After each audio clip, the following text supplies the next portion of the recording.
Agradecer e parabenizar a iniciativa do Sistema Nacional de Transplante de elevar o nível da discussão do transplante de coração e pulmão para a plenária principal. Bem, coube a mim discutir o que precisa melhorar para aumentar a doação efetiva de órgãos para transplante cardíaco. Eu sou cirurgião cardiovascular, coordeno um grupo de transplante cardíaco em Pernambuco, no IMIP, e há um claro conflito de interesse, porque eu acredito piamente que o transplante cardíaco é sim a melhor opção terapêutica para o paciente cardiopata terminal. A gente vai falar um pouquinho sobre o registro da Sociedade Internacional, é um registro não compulsório que aborda os grandes centros transplantadores do mundo, o Brasil está nesse meio, e o que a gente observa é que existe uma estabilização nos últimos anos em torno de 4 mil transplantes cardíacos.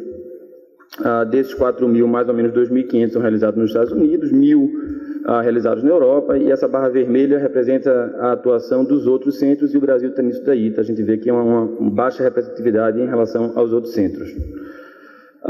Se observa também que menos de 60 centros no mundo são capazes de realizar mais de 20 transplantes, o que consideramos, e esse limite de 20 transplantes é o ponto de corte para ser considerado um serviço de alto volume e, consequentemente, ter resultados mais respeitados. E, a despeito da estabilização, a gente tem observado um número cada vez mais progressivo na idade do receptor e na idade do doador. E esse somatório de fatores, notadamente na Europa, onde a idade média do doador tem se elevado muito nos últimos 20 anos, ele tem trazido algumas complicações. A gente observa a idade média do doador, chegando já a 34 anos no registro internacional, e o tempo de isquemia também já ultrapassando a média de 3 horas. E as principais causas de óbito que geram o doador cardíaco, como a mais prevalente ainda, o traumatismo crânioencefálico. O tempo de isquemia notadamente aumentado, quase 40% do tempo de isquemia na Europa já ultrapassa o limiar de 4 horas. E esse caldo, ele dá doadores mais velhos, receptores mais graves, tempo de isquemia maior e, consequentemente, há de se esperar impacto nos resultados. E o que, consequentemente, isso tem feito com que a lista de transplante ela continuasse, os pacientes continuam esperando muito tempo na lista, há uma manutenção no número de transplantes, a gente vê essa barra verde, e, curiosamente, a despeito de um aumento na lista e nos pacientes que estão em espera, a gente observa na curva rosa que o número de mortes continua estável. Isso se provavelmente justifica por uma estabilização e uma melhor qualidade na assistência médica que a gente tem dado aos pacientes que estão aguardando os órgãos. Só para dar um cenário, dos quase 115 mil pessoas que estão em lista de coração, que estão em lista para receber órgãos nos Estados Unidos, a população que aguarda um coração corresponde a 2%, que se aproxima muito da realidade brasileira também. Esse somatório de fatores, de doadores mais velhos, tempo de isquemia maior, ele impacta no resultado.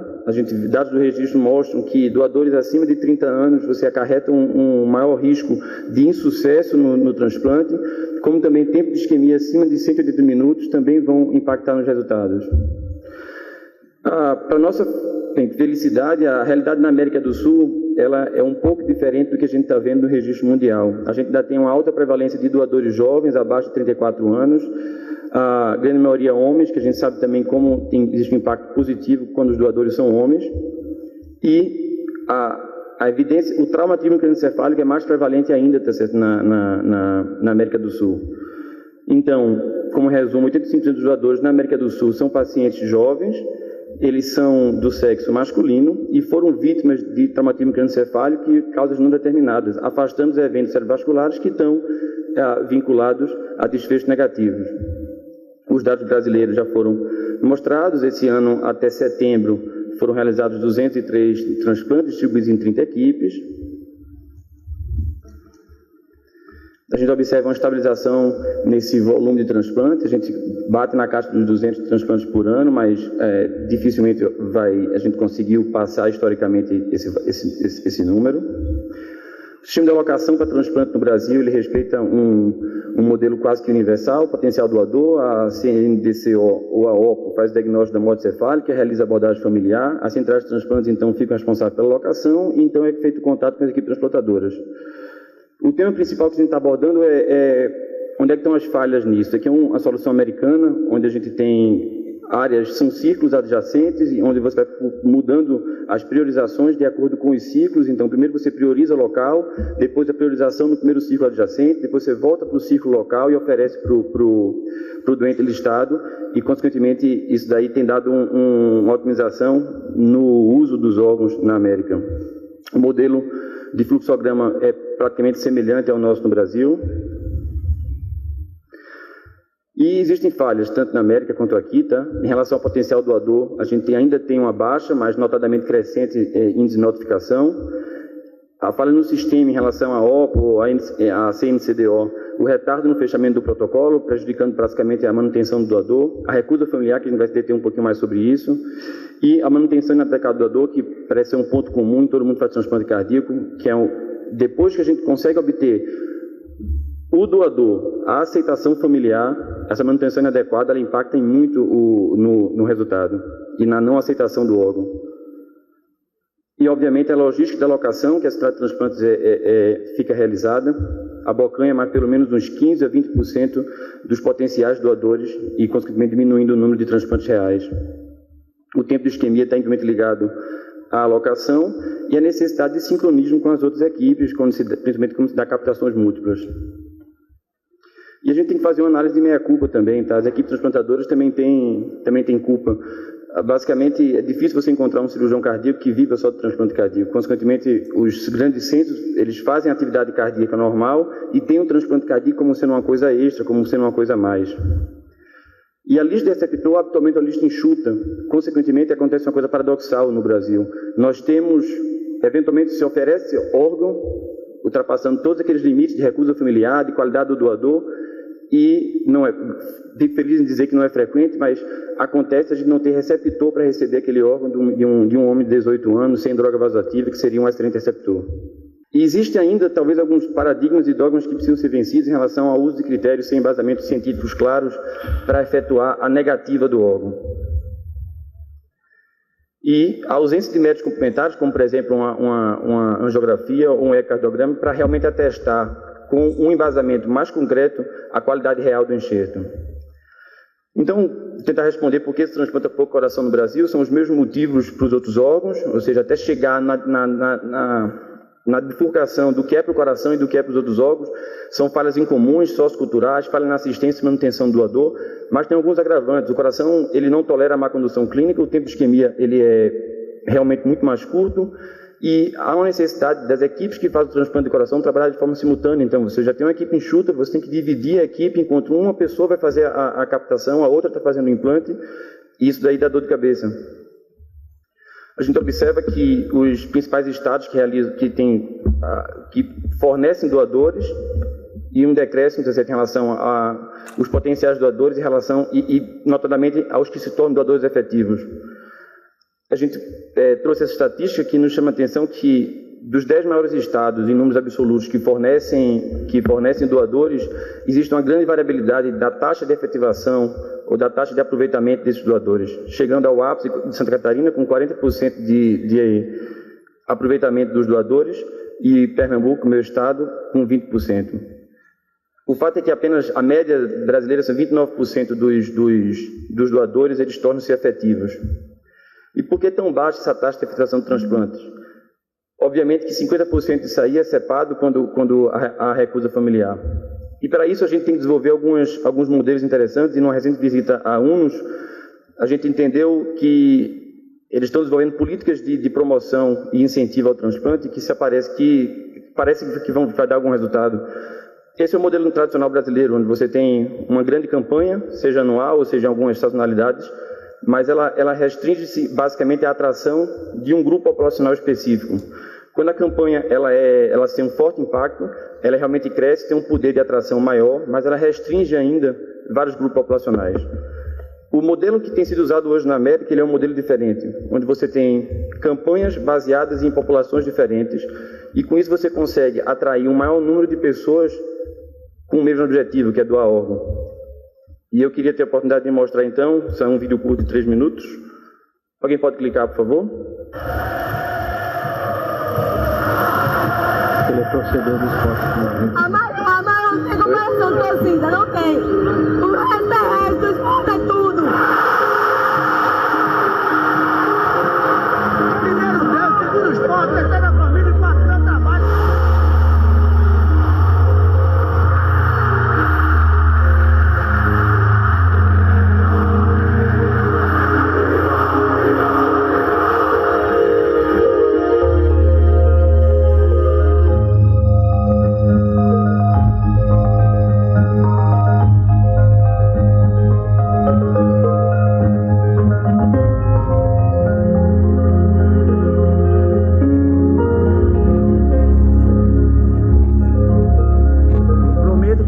seus olhos vão continuar assistindo o esporte.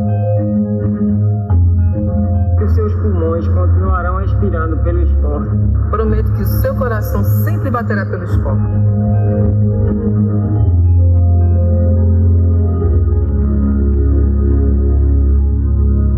Hoje a maior dificuldade que existe no processo de doação é o sim da família.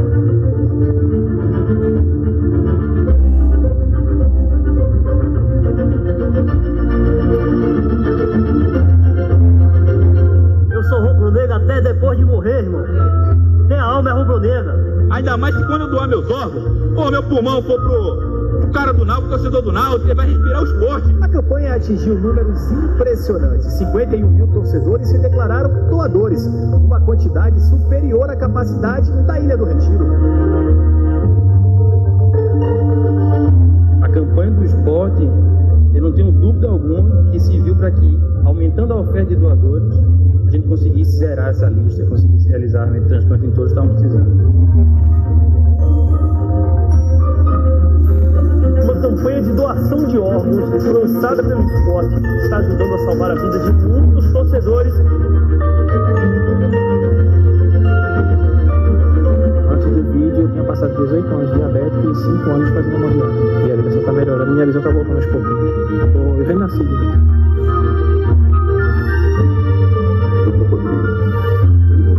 A gente tem um provável coração da sua mãe. Você pode trazer ela, com certeza. Porque a ideia sabia que eu entraria poder ter.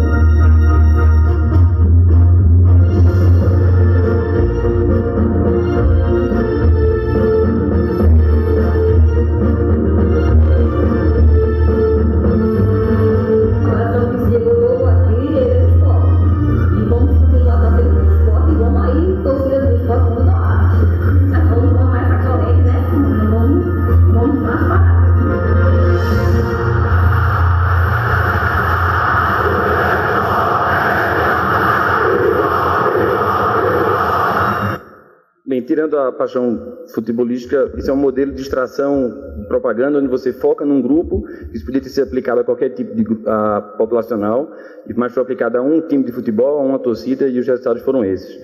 O fato é que, diminuindo a recusa familiar, a gente vai passar para pelo menos, a gente deveria ter pelo menos uma oferta de 23 doadores por milhão de habitantes. Mas a realidade é que a gente tem 1,4 somente quando chega para o coração, 10% de aproveitamento somente dos 1.600 órgãos oferecidos para transplante no coração em 2011.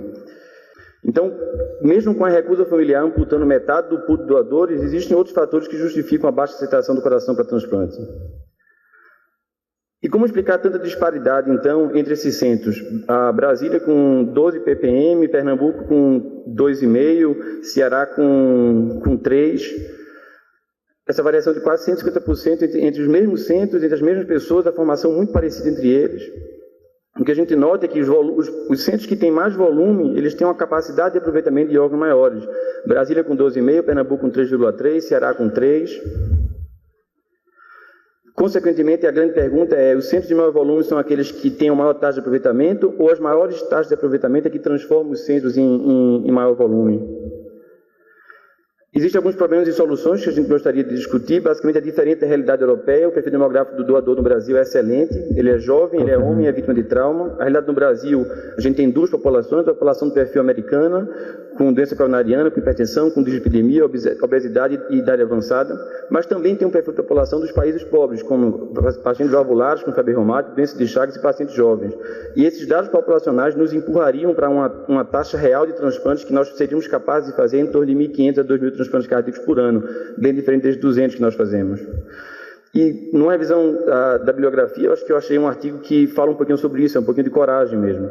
E esse artigo ainda não foi publicado, ele tá online somente, mas o autor, que é Dr. Bana, ele relata a necessidade de basicamente de ter coragem. Começou-se o transplante cardíaco, houve um aumento e depois houve uma diminuição no pool de doadores e no número efetivo de transplantes. O fato é que os clínicos eles têm continuado mandando os doentes para serem transplantados e os doentes são cada vez mais graves. Agora eles são idosos, eles são diabéticos. E a gente não parece que conseguiu progredir na mesma aceitação dos receptores. A gente ficou com os mesmos dogmas e paradigmas de receptores que tinham que ser receptores ótimos. E talvez a gente tenha que começar a aceitar receptores subótimos. Inclusive, nesse texto, um editorial que comenta um outro artigo que fala sobre um dogma que foi vencido. Vamos concluir. Paciente com parada cardíaca adequadamente reanimado, ele é um doente que, sim, se for adequadamente reanimado, ele pode ser utilizado para transplante cardíaco. E uma outra solução talvez seja o sistema de alocação. Isso aqui, com o sistema de logística atual, terrestre, isso é a área de abrangência dos centros transplantadores. Se a gente passar para um sistema de alocação que vai envolver a malha aérea, a gente observa como grande percentual da cobertura territorial ele vai ser abrangida e, naturalmente, a implementação de outros centros em outras regiões, permitindo uma cobertura muito mais ampla e permitindo a busca por doadores nessas regiões também. Então, acho que a definição de metas é importante, a gente tem que estabelecer, tá certo, uma meta ousada de que o Brasil crescer para esse número em torno de 1.500 transplantes por ano. Tem que existir um investimento em centros já existentes, notoriamente aqueles com um volume maior. A distribuição geográfica visa uma melhor cobertura territorial e populacional. E a mudança de paradigma, com criação de novas fronteiras, extrapolando as divisas estaduais e municipais. É importante que cada central ela trabalhe não apenas pela manutenção do doador para aquele estado, mas sim para os estados adjacentes que podem realizar a captação à distância. As novas evidências estão aí, a avaliação é dinâmica, com carteira de pulmonar, com eco. E como considerações finais, o Brasil reúne todas as características para tornar-se uma referência em volume e qualidade no transplante cardíaco no mundo. As dificuldades são inúmeras, mas a vontade e capacidade de superá-las são maiores ainda. Quando o Sistema Nacional de Transplante valoriza o transplante cardíaco, todo o programa é valorizado. O doador de coração, habitualmente, é também um melhor doador de pulmão, fígado, rim, pâncreas e outros órgãos. O contrário nem sempre é verdade. Queria agradecer, então, e mostrar que isso é a realidade que a gente tem conseguido construir em Pernambuco, com o apoio da Central de Transplantes de Pernambuco, com o apoio da Central Nacional de Transplantes também. E com perspectivas, é claro que começar mais difícil, mas o transplante cardíaco no Brasil já começou há muito tempo. Agora é hora da gente buscar, então, esse novo patamar. É possível crescer, dobrar, triplicar e muito mais.